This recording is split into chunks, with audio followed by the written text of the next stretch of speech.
হৃদয়ে শেখ হাসিনার নাম থাকবে না, জোর করে শেখ হাসিনার নাম রেখেছিল। হৃদয়ে শেখ মুজিবের নাম থাকে নাই।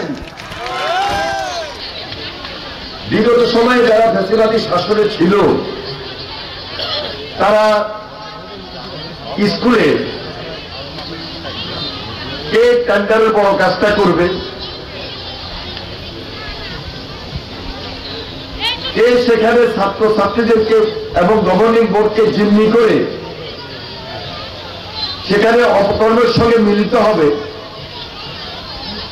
পড়ালেখার কোন স্বাভাবিক পরিবেশ তৈরি করবে, এটা তখন তাদের মাথায় ছিল না। শুধু একটাই ছিল, বইয়ের মধ্যে লেখছে যে জয় বাংলা মুখস্থ করতে, বইয়ের মধ্যে লেখছে মুজিববাদী শাসন মুখস্থ করতে হবে, বইয়ের মধ্যে লেখছে যে বঙ্গবন্ধু মুখস্থ করতে হবে।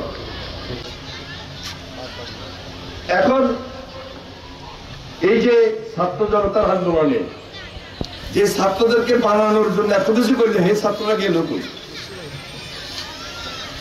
তার মানে জোর করে কিছু হয় না, হৃদয়ে লাগে। হৃদয়ে হৃদয়ে শেখ হাসিনার নাম থাকবে না, জোর করে শেখ হাসিনার নাম রেখেছিল। হৃদয়ে শেখ মুজিবের নাম থাকে নাই। হৃদয়ে জিয়া রহমানের নাম এমনিতেই চলে আসে, যেহেতু তিনি স্বাধীনতার ঘোষণা করেছিলেন। আমরা তো স্কুলে গিয়ে যেহেতু ক্ষমতায় ছিলাম অনেক বছর, স্কুলে গিয়ে তাই স্কুলের পাঠ্য বইয়ে এভাবে বাধ্য করায়নি, কখনো চিন্তাই করি নাই। আমি ছাত্র রাজনীতি করেছি, ছাত্রদল করেছি, কিন্তু স্কুলে গিয়ে এইভাবে জিম্মি করে রাজনীতি করা,